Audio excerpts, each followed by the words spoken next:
अरे वो रेमन तो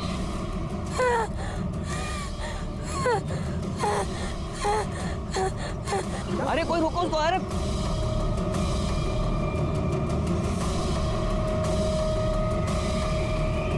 हेलो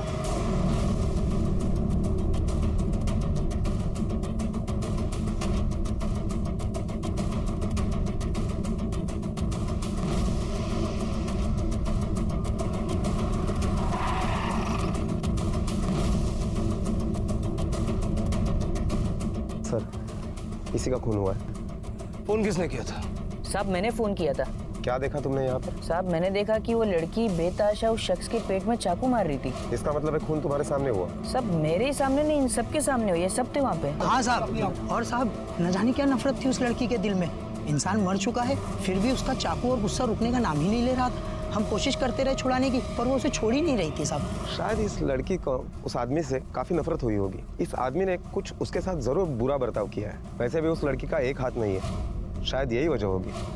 मोरे, लेकिन सवाल ये उठता है कि इस लड़की के पास चाकू कहाँ से आया? सर, शायद उस लड़की ने प्लान करके ये मर्डर किया है। चाकू अपने साथ में ही लाई होगी, वरना ऐसे सुनसान सड़क पर उसे चाकू कहाँ मिलता? अगर वो चाकू अपने साथ लाती तो हो सकता है वो आदमी चौकन्ना हो जाता, वो मर्डर कर ही नहीं पाती। आसपास के दुकानों में देखो, किसी सब्जी वाले या फ्रूट वाले का चाकू उठाया होगा उसने। Okay sir.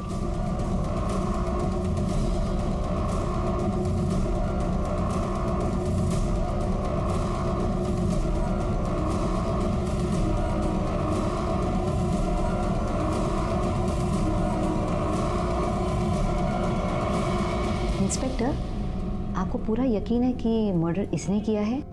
क्या मतलब, मैं समझा नहीं। ये देखिए लड़की की फाइल। ये कुछ 19 साल की होगी और उसकी बॉडी पे इतने सारे मार्क और निशान हैं कि मुझे लगता है ये खुद एक विक्टिम है। मतलब कुछ निशान ऐसे हैं लगभग 10 साल पुराने हैं। छोटी उम्र में किसी ने उसके साथ फिजिकल हैरेसमेंट किया है। ये लड़की अपंग है, पर जन्म से नहीं। इसका एक हाथ बाद में काटा गया है। और मारने और पीटने और जलाने के एक नहीं, काफी निशान हैं। लड़की के साथ सेक्सुअल हैरेसमेंट हुआ है? नहीं, पर हाँ, लड़की वर्जिन नहीं है।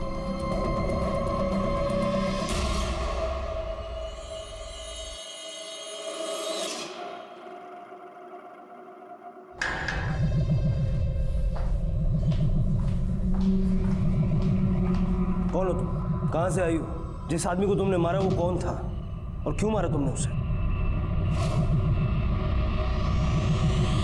देखो, चुप रहने से कोई फायदा नहीं। अगर तुम समझती हो कि चुप रहने से तुम बच जाओगी तो ऐसा नहीं होगा। इसलिए सब सच बताओ। हो सकता है हम तुम्हारी कोई मदद कर पाए। क्यों मारा तुमने उस आदमी को? बोलो।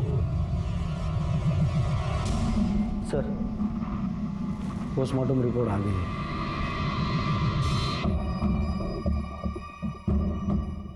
मोरे, पीएम रिपोर्ट के हिसाब से ये आदमी नेत्रहीन है, वो भी जन्म से। सर, जो आदमी देख नहीं सकता उसे बचना छुपना बहुत आसान होता है। फिर एक नेत्रहीन आदमी इस लड़की को इतना टॉर्चर कैसे करेगा कि वो लड़की गुस्से में आकर उसे मार दे? इस केस के और भी कई पहलू हैं। एक कत्ल दिन दहाड़े हुआ था जिसकी सूरत और संबंध पुलिस चाहकर भी कल्पना नहीं कर पा रही थी, क्योंकि मरने वाला जन्मजात नेत्रहीन था और मारने वाला खुद अपने शरीर पर सूख चुके घाव लिए हुए था। अंदाजा लगा पाना मुश्किल हो रहा था कि ये लड़की कातिल है या खुद किसी गुनाह का शिकार। लेकिन कत्ल तो हुआ था और इसके चश्मदीद गवाह भी थे। कौन थे ये दोनों? क्या वास्ता था इनका एक दूसरे से? क्या कारण था लड़की की उस बेहद नफरत का? ये राज सिर्फ यहीं तक सीमित थे या फिर कहानी कुछ और भी थी? मोरे, इस केस को सॉल्व करने के लिए उस लड़की और उस आदमी का आइडेंटिफिकेशन बहुत जरूरी है। मर्डर वेपन के बारे में कुछ पता चला? नहीं सर, हमने आसपास की सारी दुकानों पर इंक्वायरी की, लेकिन वो चाकू किसी का नहीं है। उस लड़की के पहनावे को देख के लगता है कि वो तो यहीं की है, लेकिन वो आदमी जिसका खून हुआ है, लगता है वो दरगाह पर चद्दर चढ़ाने के लिए किसी और शहर से खास आया था। अगर ये दोनों अलग अलग शहर के हैं तो इन दोनों के बीच में लिंक कैसे हो सकता है? मोरे, इस लड़की का बयान हमारे लिए बहुत जरूरी है। जितना जल्द हो सके इस लड़की और उस आदमी के बारे में इंफॉर्मेशन कलेक्ट करो। Okay sir.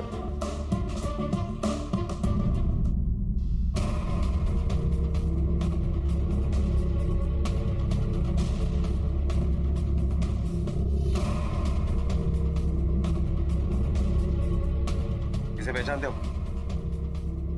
नहीं साहब। और इसे? हाँ साहब, इसको तो जानता हूँ, अल्लाह के बड़े नेक बंदे हैं। हर साल यहाँ दरगाह पे आते हैं और फिर दिल खोलकर गरीबों को ज़कात देते हैं। कहाँ से आते हैं कुछ पता है?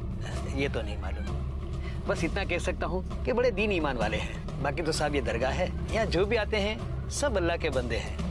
अब किसका घर और किसकी जात पूछेंगे। सर हो सकता है कि यह आदमी शहर में कहीं बाहर से आया हो और अपनी प्राइवेट कार से आया हो। मोरे, टोल नाके का सीसीटीवी फुटेज चेक करो और सारे पुलिस स्टेशन में पता करो कोई मिसिंग कंप्लेंट दर्ज है क्या। Okay sir.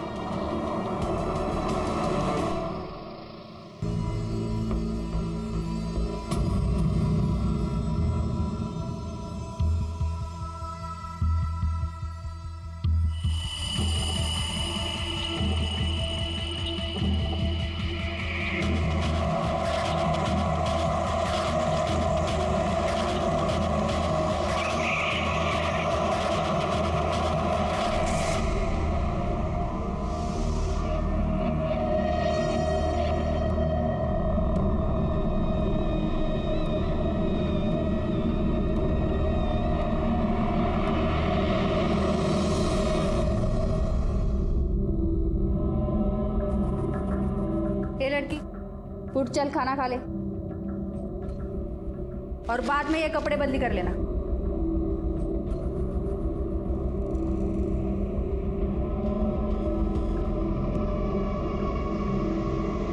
आबिदा, उस्मान, बाहर आओ। कहाँ हो तुम दोनों के दोनों? बाहर आओ। आबिदा, उस्मान, आबिदा, उस्मान, कहाँ मर गए दोनों के दोनों? बाहर चले आओ। अम्मी क्या हुआ और आप इतनी घबराई हुई क्यों? अरे किसी ने मेरी जान लेने की कोशिश की।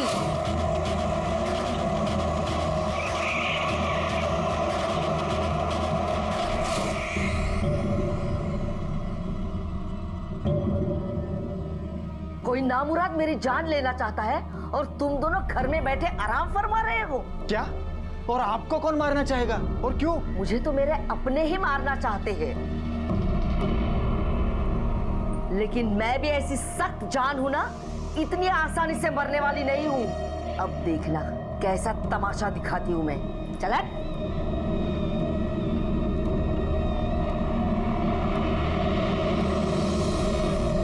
सर हमने टोल नाके पर भी पूछताछ की, लेकिन इस आदमी के बारे में कोई इन्फॉर्मेशन नहीं मिली। आसपास के पुलिस स्टेशन में भी कोई ऐसी मिसिंग कंप्लेंट नहीं है जिसे हम इस आदमी के साथ जोड़कर देख सके। इस आदमी की फोटो सब जगह सर्कुलेट कर दो, हो सकता है कोई पहचानने वाला मिले। ठीक है सर।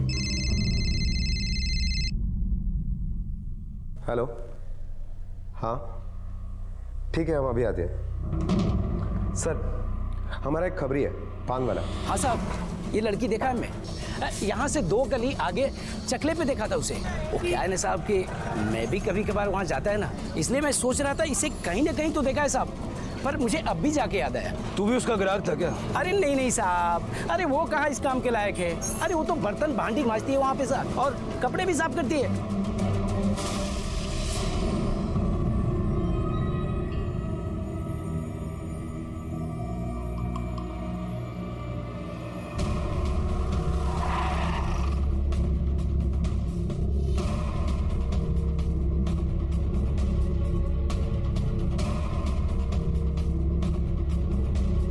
अरे आज सूरज किधर से निकला?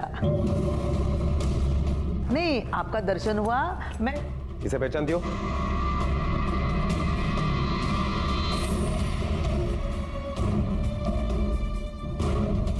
बोला ना नहीं पहचानती, इधर की होती तो पहचानती। देख झूठ मत बोल, क्योंकि हमारे पास इंफॉर्मेशन है ये लड़की तुम्हारे यहाँ कपड़ा और बर्तन मांजने का काम करती है। क्या साहब, अब कपड़ा और बर्तन मांजने वाली का मैं हिसाब रखूंगी। शायद लड़की को करीब से देखने के बाद सब हिसाब याद आ जाएगा। Patel madam, yes sir. Guide तक आएगा। चल अरे काय कर? चल चल। अरे छोड़ ना। अरे क्या करती है? मैं छोड़ूंगी नहीं। मैंने कुछ नहीं किया, देखो याद रखना, मैं छोड़ूंगी नहीं। अरे अरे अरे, ये क्या जबरदस्ती है? हाँ, कोई बर्तन मारने वाली लड़की का मेरे पास क्या काम है? मुझे लड़की चाहिए, लेकिन बिल्कुल चुप। लड़की को लेकर आओ। Yes sir.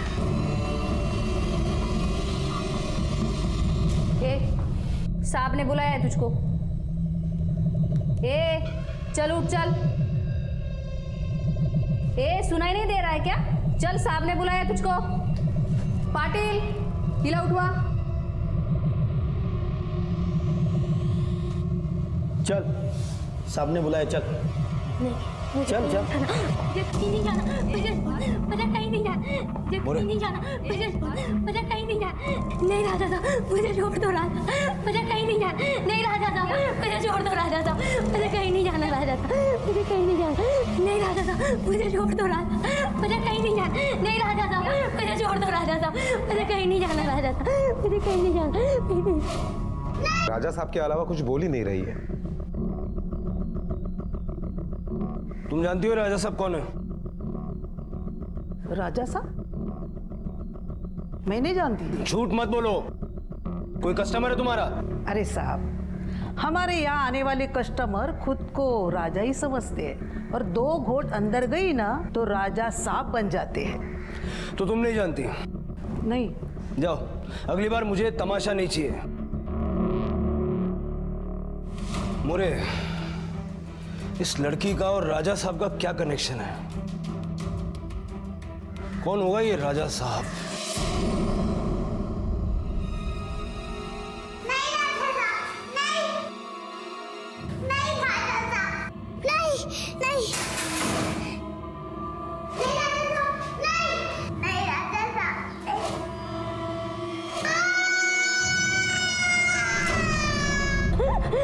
नहीं नहीं राजा साहब, नहीं राजा साहब,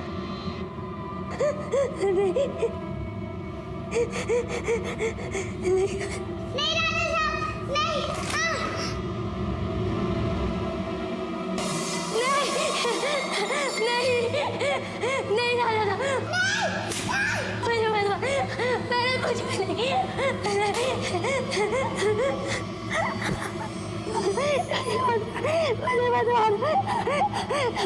मोरे, कौन हो सकता है ये राजा साहब जिससे ये लड़की होश में आने के बाद भी इतना डर रही है? सर, मुझे लगता है इस लड़की ने जिस आदमी का खून किया है वही राजा साहब हो।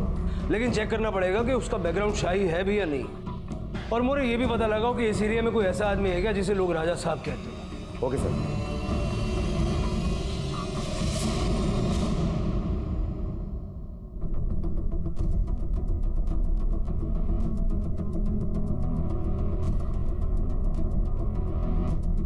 तो आप हैं राजा साहब?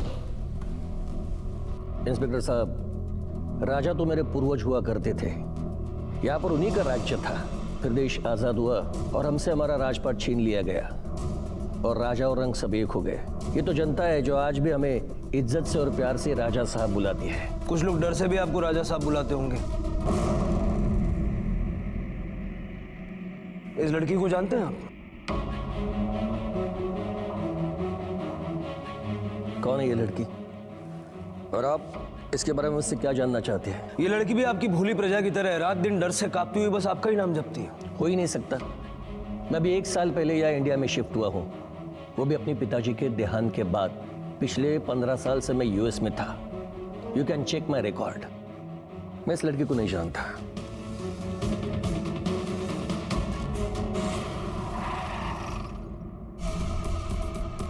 सर, ये राजा सच बोल रहा है। हमने उसकी इंक्वायरी निकाली। वो सचमुच 1 साल पहले ही वापस आया है और उसके पास्ट में भी ऐसा कुछ नहीं मिला जिससे ये साबित हो सके कि इस लड़की के साथ उसका कुछ कनेक्शन है। मुरे, हम फिर से वहीं आगे खड़े हो गए जहां से हम चले थे कि कौन हो सकता है ये राजा साहब।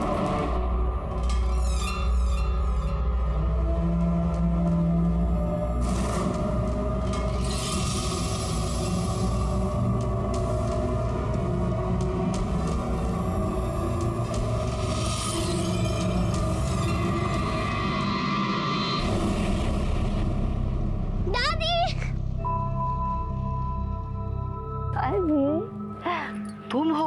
मैं कितनी डर गई थी पता है? दादी, दादू आने वाले थे, वो क्यों नहीं आए? तुम्हारे दादू हर साल की तरह दरगाह पर गए हैं। कुछ दिनों के लिए वहीं पे रुकेंगे, हमेशा की तरह 8 दिन तक। उसके बाद वो सीधा यहीं पे आएंगे। मैंने उनसे कहा है आते वक्त वो तुम्हारे लिए ढेर सारे तोहफे लाने वाले हैं। वो 8 दिन के बाद आएंगे। ये क्या बात हुई? ये तो तुम्हारी दादी के साथ नाइंसाफी है। दादू नहीं आए इसलिए बड़ा दुख हो रहा है। तुम दादी से प्यार ही नहीं करते हो। करता हूँ ना, दोनों से प्यार करता हूँ। मेरा बेटा।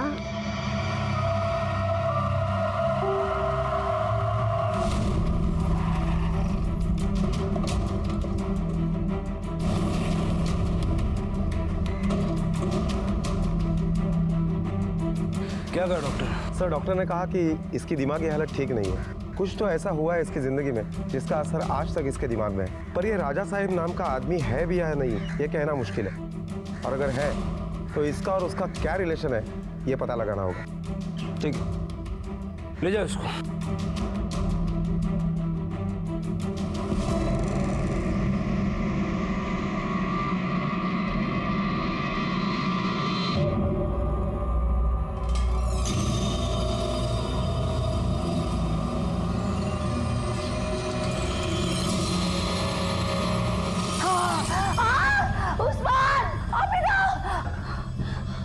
अम्मी, क्या हुआ अम्मी? वो यहाँ पे कोई है यहाँ पे, मुझे मारना चाहता है और उसके हाथ में ऐसा ही हथौड़ा था। ला। अरे वहम है आपका। मैं तो कबर्ड रिपेयर कर रहा था, इसीलिए हथौड़ा हाथ में लिया था। अम्मी, आप दिन में भी सपने देखने लगी है। इतने भी वहम मत पालिए कि लोग। तुम लोग मुझे पागल साबित करने की कोशिश कर रहे हो। ये मेरा वहम नहीं है। मैंने जो देखा, मैंने जो महसूस किया, वही मैं तुम्हें बताना चाहती थी। लेकिन तुम लोग तो कहीं ऐसा तो नहीं कि तुम दोनों जानबूझकर नासमझ बन रहे हो? मुझे पूरा यकीन है तुम दोनों ही मुझे मारने की कोशिशें कर रहे हो।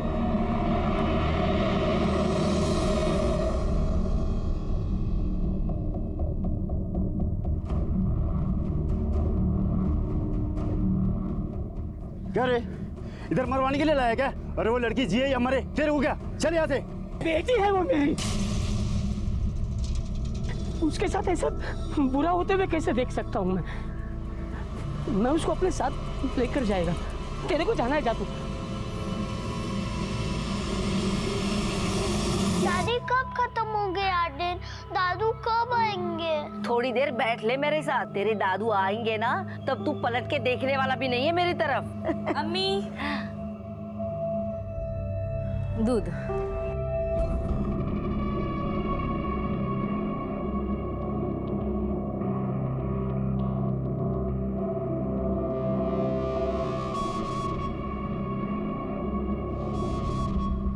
सिर्फ दूध ही है ना? क्या मतलब? और क्या हो सकता है?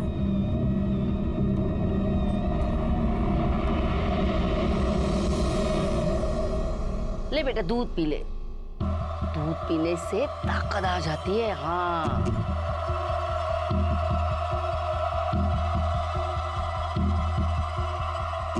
कुछ हो रहा है?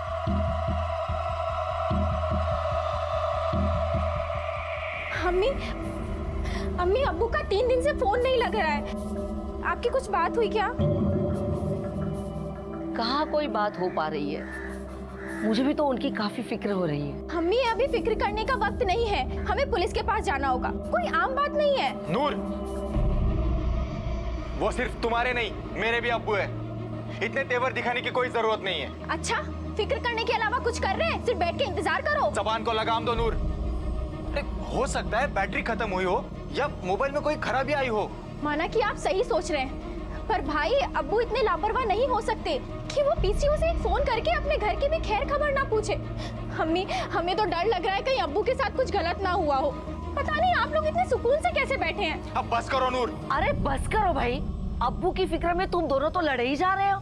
बस ये नहीं कि पुलिस स्टेशन जाके उनके गुमशुदगी की रिपोर्ट लिखवाए। हेलो, हाँ, हम हमारी फॉर्मेलिटीज पूरी कर लेते हैं। बॉडी तो नहीं है, लेकिन उसके कपड़े हम फैमिली को हैंड ओवर कर देते हैं। सर, उस डेड बॉडी की पहचान हो गई है। उस आदमी का नाम रहमत खान है, पाली का रहने वाला है। उसकी फैमिली पाली पुलिस स्टेशन में मिसिंग कंप्लेंट लिखवाने गई थी। जहां हमने फोटो भेजी थी, उसी से उन्होंने पहचान लिया। कल रहमत खान की फैमिली उसके कपड़े क्लेम करने के लिए आ रही है। तब तक मैं फॉर्मेलिटीज कंप्लीट कर लेता हूँ। ठीक है। Okay sir.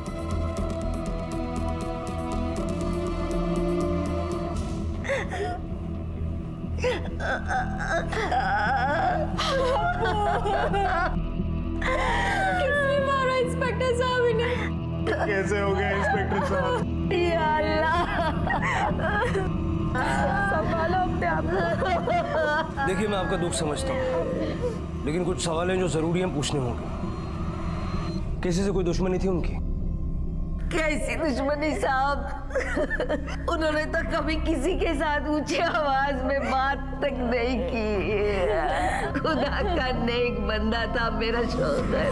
मेरे साथ चलिए, किसी से मिलवाना है आपको।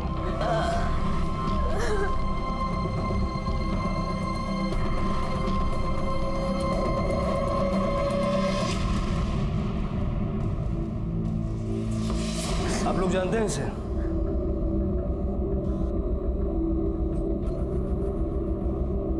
नहीं साहब, इसे तो हमने पहले कभी देखा भी नहीं। नहीं साहब, हम नहीं जानते इसे। ये कौन है? कौन है ये लड़की?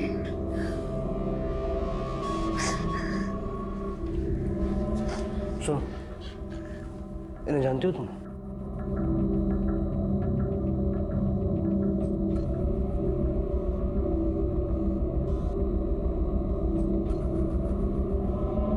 रहमत की शिनाख्त ने पुलिस को एक सुकून की सांस दी। ऐसा लग रहा था कि अब लड़की की पहचान आसान होगी, लेकिन ना लड़की और ना ही रहमत के परिवार ने एक दूसरे को पहचाना, जिसने ना सिर्फ पुलिस की उम्मीदों पर पानी फेरा बल्कि उन्हें फिर से शून्य पर लाकर खड़ा कर दिया। अभी सिर्फ मरने वाले की पहचान हुई थी, मौत का कारण और मारने वाली लड़की की पहचान अभी बाकी थी। दूसरी तरफ एक आदमी लगातार पुलिस स्टेशन के इर्द गिर्द घूम रहा था, जो ज्यादा दिन तक पुलिस की नजरों से बच नहीं पाया और गिरफ्त में आ गया। कौन था यह आदमी? साहब मेरा नाम तात्या है, मैं भिखारी है साहब। वो लड़की 1 साल पहले मेरे को अपने नाके के सिग्नल पर बैठी हुई मिली थी। वो डरी भी और सहमी भी थी, और ऐसी जवान लड़की अगर रास्ते में बैठी मिलेगी तो किसकी भी बुरी नज़र गिरेगी ना। तो मैं ही उसको बोला था, अगर ये सब बुरी नज़र से बचने का है तो तेरे को बदसूरत होना पड़ेगा। फिर उससे मेरी बात मान ली साहब।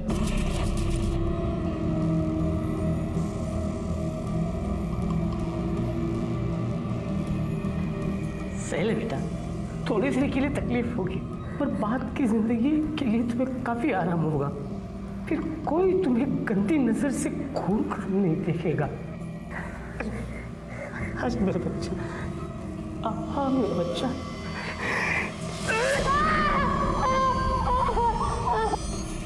साहब मैंने तो सिर्फ उसके भले के लिए उसका हाथ काटा।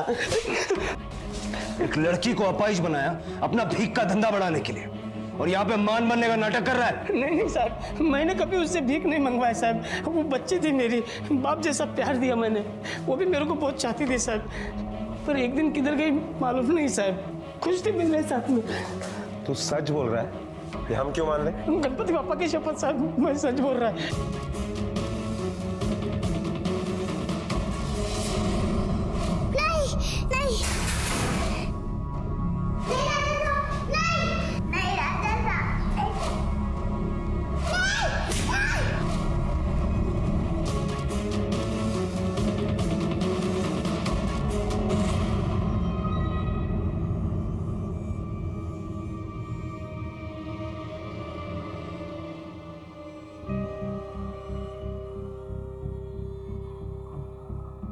तात्या,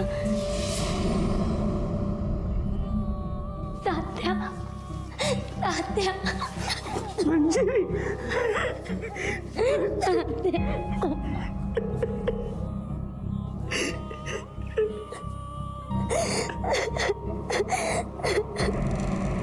1 साल तेरे साथ थी ना, कभी बताया कौन है, कहाँ से आई है? उसका नाम मंजीरी है साहब, बस वो यही बोला, बाकी कुछ भी नहीं बोला साहब। वो 1 साल से तेरे साथ है और तुझे कुछ भी नहीं बताया? सिर्फ नाम बताया?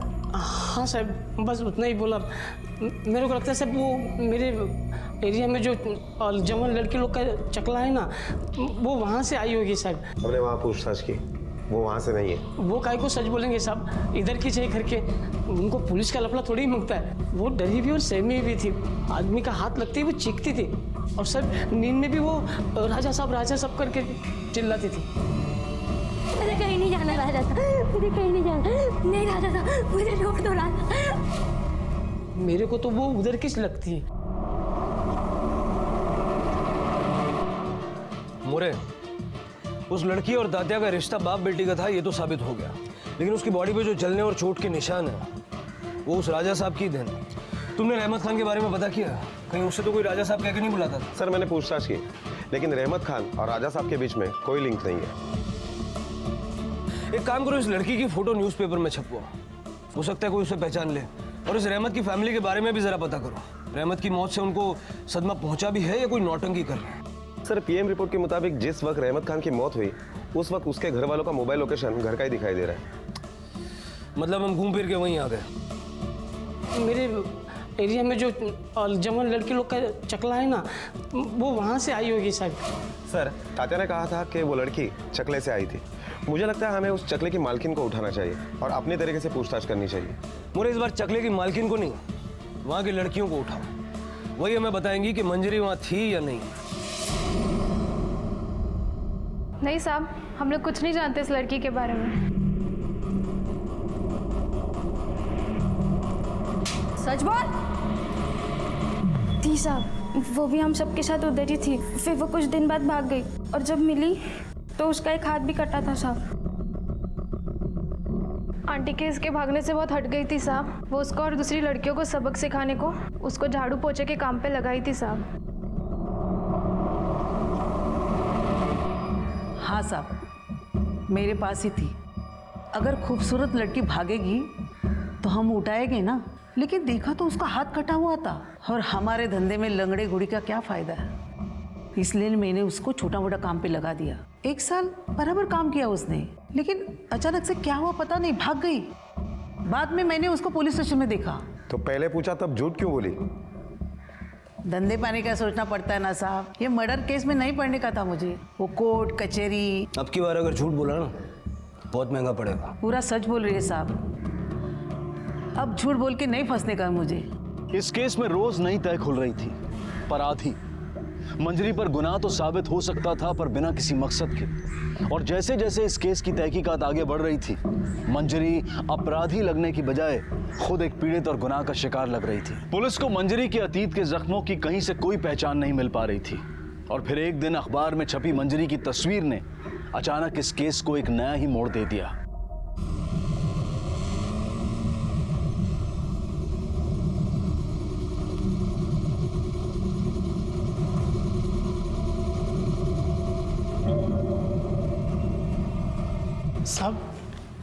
साहब, आपने ही ये फोटो पेपर में छपवाई थी ना? हाँ, तुम जानते हो इसे? हाँ, मेरी बेटी है शायद।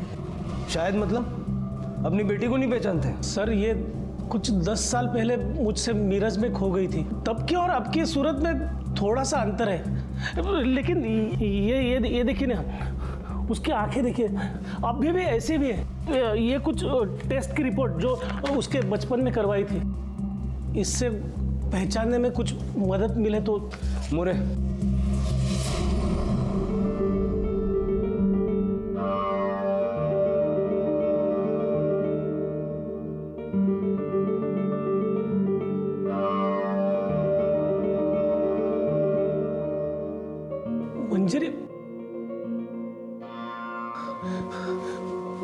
मंजरी माझी पोर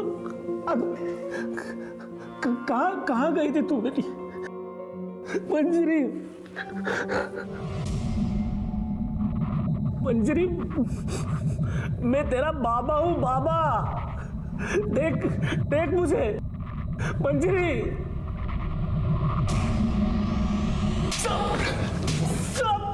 तू तो कह रहा था कि तू उस लड़की का बाप है, लेकिन वो लड़की तो तुझे पहचानती भी नहीं है। साहब, मैंने आपको बताया तो वो बहुत छोटी थी जब मीरज में खो गई थी, शायद भूल गई हो। भूल गई? साहब, ये थप्पड़ उसके भूलने के लिए नहीं, तेरे पहचानने के लिए पड़ रहा। अगर तू उसका बाप है तो उसकी बॉडी पे जो चलने और कटने के निशान है वो तेरी वजह से है। साहब, जब उसकी माँ मर गई तो वो बहुत छोटी थी, मेरे पास से तो 10 साल की थी, तभी खो गई थी। पता नहीं उसके बाद किसने उसकी ये हालत की, और उसी हालत की वजह से एक दिन घर से भाग गए। साहब, इतनी लापरवाही की अपनी बच्ची के साथ कि घर से भाग गई? नहीं साहब, मंजरी मेरी एकलौती औलाद है। अगर मैं ऐसा करता तो इतने साल बाद उसे यहाँ छुड़ाने क्यों आता? मैं मेरे बच्चे से नफरत नहीं, बहुत प्यार करता हूँ साहब, बहुत प्यार करता हूँ। मेरा विश्वास कीजिए साहब, मेरा विश्वास कीजिए साहब। मेरी बेटी किसी का खून नहीं कर सकती। अगर ऐसा हुआ है तो उसने अपनी दिमागी हालत की वजह से किया होगा। मैं कोर्ट में ये साबित करके रहूंगा, अपने बच्चे से खुद को अभी दूर नहीं जाने दूंगा। ये सही करा। मंजरी को लेकर आओ। मंजरी बेटा डर मत, मैं हूं ना तेरे साथ। चल अब घर चलते हैं, चल चल बेटा। मोरे, अब तक हम इस लड़की की पहचान और परिवार को ढूंढ रहे थे, लेकिन जब अब मिल गया है तो पता नहीं क्यों ऐसा लग रहा है कि कुछ गलत हो रहा है। मंजरी के पिता ने उसकी पहचान साबित करके उसकी जमानत तो करवा ली, लेकिन उस पर केस अब भी चल रहा था, जिसे सॉल्व करने के लिए पुलिस इस सवाल का जवाब ढूंढ रही थी कि आखिर मंजरी ने उस नेत्रहीन आदमी को क्यों मारा, और ये राजा साहब कौन था जिसका डर मंजरी की आत्मा पर बैठा हुआ था।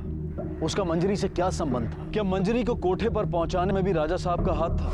मोरे, उस चकले वाली आंटी से पूछो कि मंजरी वहां कैसे पहुंची। अगर ये कड़ी छुड़ गई तो पता चल जाएगा कि मंजरी का उसके बाप के साथ रिश्ता कैसा है। Okay sir. साहब, मैं ईमानदारी से धंधा चलाती हूँ, किसी के ऊपर जोर जबरदस्ती नहीं करती। रोकड़ा दिया था मैंने और खरीदा था उसको। इसने बेचा था? नहीं, हमारे कस्टमर है शांताराम, उसने भेजा था। उसका एड्रेस, फोन नंबर कुछ है तुम्हारे पास?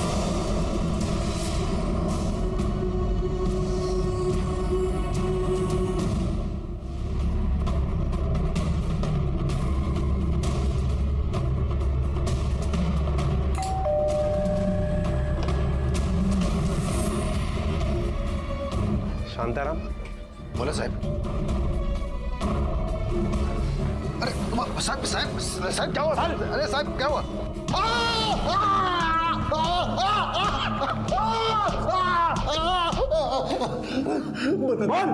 मैं सच बताता है साहब, मैंने उसका दिमागी हालत देखकर उसका फायदा नहीं उठाया। मैं तो उसको खरीदा था, पूरा 50,000 रुपया दिया उसको। वो जानवरों की तरह मारता था उसको, हंटर से जलाता था उसको साहब। सर, कॉल रिकॉर्ड्स और लास्ट फोन लोकेशंस। वो 25 तारीख को आया था तेरे पास? हो साहब। इसका मतलब है कॉल रिकॉर्ड के हिसाब से भी उसका मोबाइल लोकेशन रहमत खान की मौत की जगह का ही है।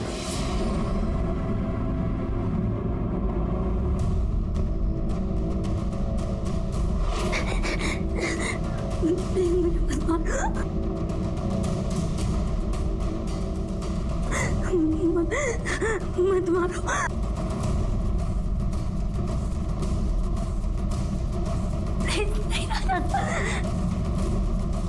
मुझे छोड़ दो राजा साहब, प्लीज मुझे मत मारो, मुझे छोड़ दो राजा। मरना तो तुझे पड़ेगा ही। ज्योतिष ने क्या कहा था मालूम है तुझको? उन्होंने कहा था मैं तुझको कितना भी दूर कर लूं, तेरी पनौती मेरे साथ तब तक रहेगी जब तक तू जिंदा है।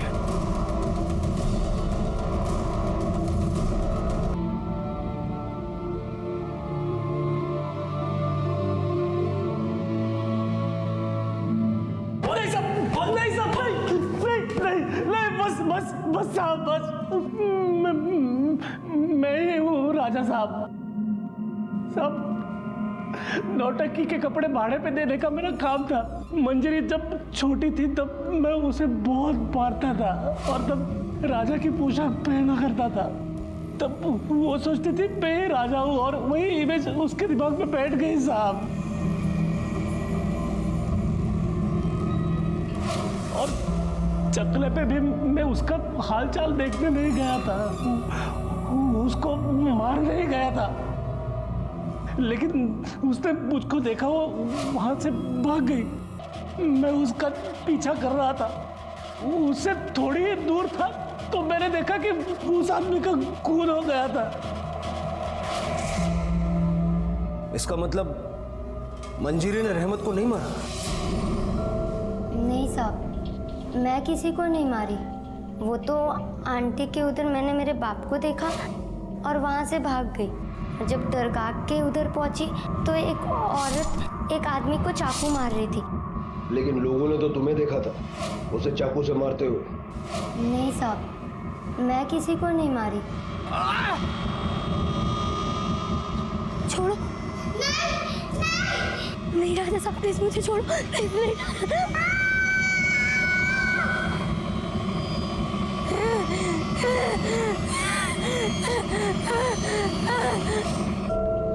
तुमने उस औरत का चेहरा देखा था जिसने खून किया? हाँ साहब। उसे पहचान सकती हो? हाँ साहब, उस दिन उसके घर वाले आए थे, उनमें ही वो भी थी।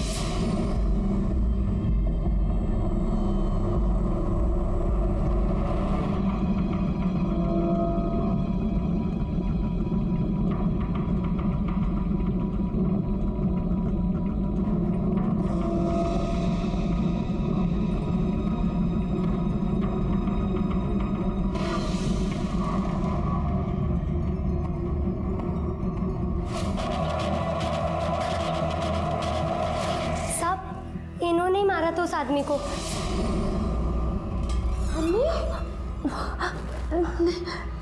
ए लड़की, क्यों झूठ बोल रही है तू? साहब, मैं क्यों मारूंगी अपने शोहर को? ये लड़की झूठ बोल रही है साहब। नहीं साहब, यही थी वो। क्यों झूठ बोल रही है ये? साहब, वो मेरे शौहर थे साहब, मैं उन्हें कैसे मारूंगी? उल्टा यहाँ मेरी जान आफत में फंसी हुई है।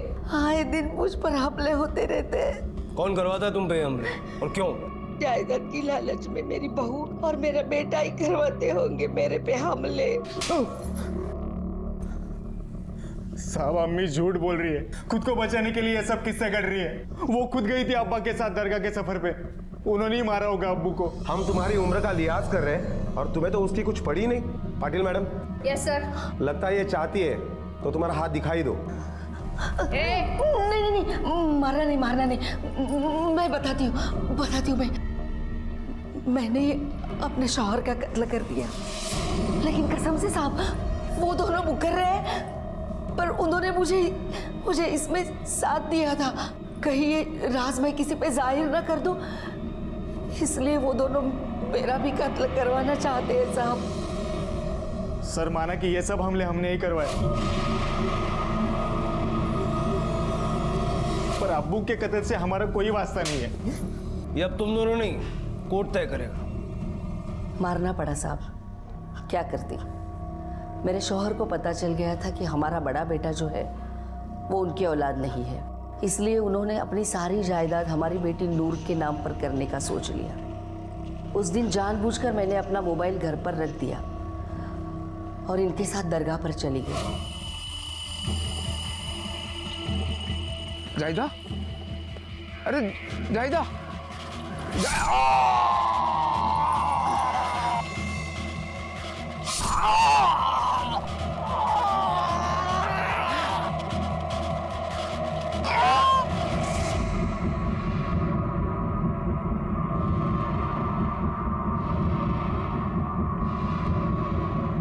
वो पगली अगर मुझे नहीं देखती तो मैं कभी पकड़ी नहीं जाती। ये वहम है तुम्हारा। जुर्म अपनी कहानी खुद बयान करता है। रहमत को तो इंसाफ मिला ही, साथ ही उस बच्ची को भी इतने सालों बाद न्याय मिला, जिसने अपनी सारी जिंदगी तुम जैसे वैश्य लोगों की वजह से दुखों में काटी। अपनी आंखों से ना देख पाने का रहमत को ये पहला और आखिरी सुकून होगा कि वो इस दुख को जाने बगैर इस दुनिया से रुखसत हुआ कि उसे कब्र तक पहुंचाने वाले उसके अपने ही थे। जाहिदा को रहमत के कत्ल के लिए, उस्मान और आबिदा को रहमत के कत्ल की साजिश और जाहिदा पर जानलेवा हमलों के लिए, और राजेश को मंजरी पर अत्याचार के लिए आईपीसी की अलग अलग धाराओं के तहत गिरफ्तार किया गया है। अपराध का रास्ता सिर्फ और सिर्फ कानून की गिरफ्त तक लेकर जाता है, और ये एक नहीं बल्कि कई जिंदगियां तबाह करता है। अब मैं अनूप सोनी आपसे विदा लेता हूं। फिर मुलाकात होगी अगले एपिसोड में एक और चौंका देने वाले केस के साथ। तब तक अपना और अपने परिवार का ख्याल रखें और देखते रहें क्राइम पेट्रोल डायल 100।